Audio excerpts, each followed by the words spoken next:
Salam, jumpa lagi dalam belajar bahasa Yunani. Yang kali ini kita akan mempelajari kata ganti. Kata ganti dalam bahasa Yunani yaitu pas, tis, dan tis.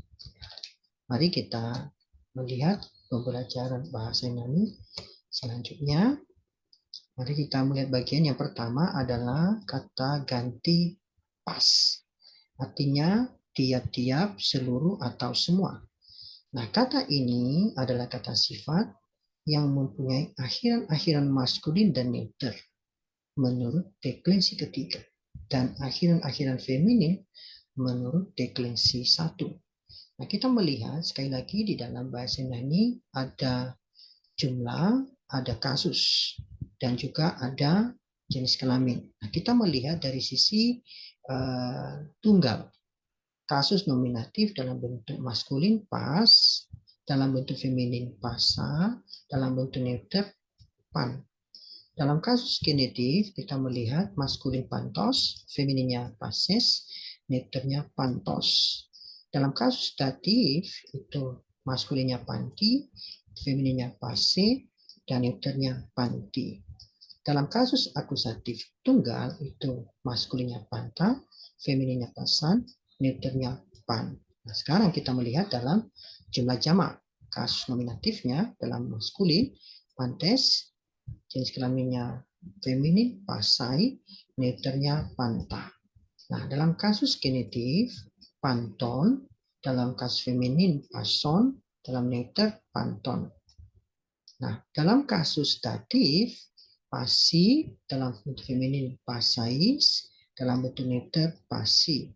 Dalam kasus akusatif jamak, pantas, femininnya pasas, dan neuternya panta. Nah, selanjutnya, kalau kita melihat pemakaian, memang kata pas ini dipakai dalam posisi prediktif.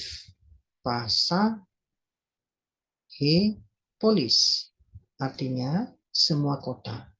Nah, perhatikan bahwa hanya ada kata bendanya yang didahului oleh kata sandang tertentu. Yang kedua, dipakai dalam posisi atributif. Oke, pasa polis artinya seluruh kota. Ada yang ketiga itu dipakai juga dengan sebuah kata benda tanpa kata sandang tertentu. Contohnya pasa polis artinya setiap kota. Yang keempat dipakai juga dalam posisi predikatif atau prediktif bersama dengan sebuah partisip. Pas, ho, pistewon. Artinya setiap orang yang percaya. Nah, kata ganti penanya dan kata ganti tak tentu. Nah, kata ganti penanya itu adalah tis, ti, artinya siapa atau apa. Nah, kata ganti tak tentu itu adalah tis, seseorang, barang siapa, sesuatu. Nah, satu-satunya perbedaannya adalah aksennya. Kata ganti penanya mempunyai aksen pada suku kata pertama. Sedangkan kata ganti tak tentu mempunyai aksen pada suku kata terakhir. Nah, perhatikan bahwa nominatif tunggal tidak mempunyai aksen. Mari kita melihat perbedaan antara kata ganti penanya dan kata ganti tak tentu. Dalam bentuk tunggal, nominatif tunggal, maskulin dan feminin itu tis. Neuternya itu ti.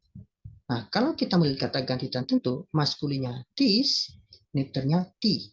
Dalam kasus nominatif genetif tunggal, tinos, kata ganti penanya, dan neuternya tinos. Dalam kata ganti tak tentu itu tinos, dalam neuter itu tinos. Nah, kita melihat dalam jamak nominatif.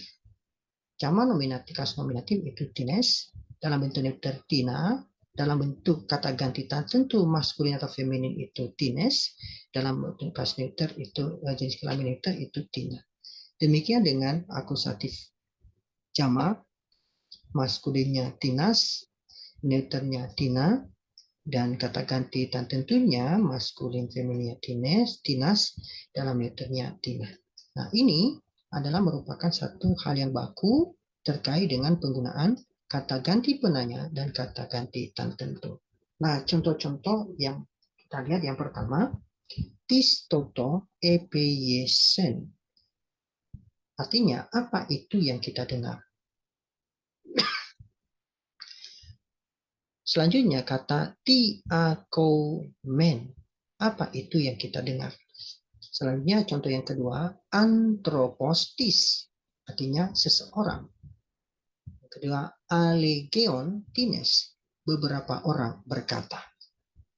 Nah, inilah yang perlu kita lakukan adalah terus belajar dan juga mengingat yang ada di dalam tabel ini untuk bisa membedakan mana kata ganti penanya dan kata ganti tan tentu. Kiranya materi ini memberkati rekan-rekan semua. Tuhan Yesus memberkati.